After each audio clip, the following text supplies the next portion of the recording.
I've been attached with the feeling of waking up with you by my side.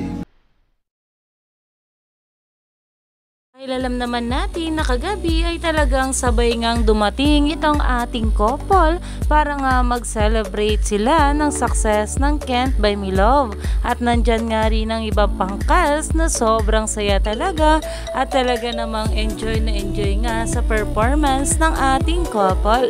Pero eto na nga guys, ang pag-uusapan natin ngayon dahil bago pala sila pumunta dito ay talaga namang pumunta nga raw muna ito sa recording studio para nga raw sa isang music video. Iyan na nga guys ang pinag-uusapan at tumaani na ng maraming komento. Lalong lalo pa nga ang larawan na ito ng ating Bel Mariano.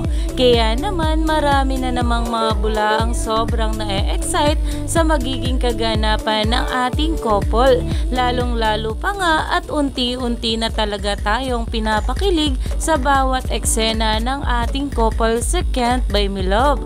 At ngayon nga ay malapit na nga rin nating mapanood ang kanilang Benguet scene na talagang abangers ng maraming publics. Kaya naman stay tuned lang tayo for more update.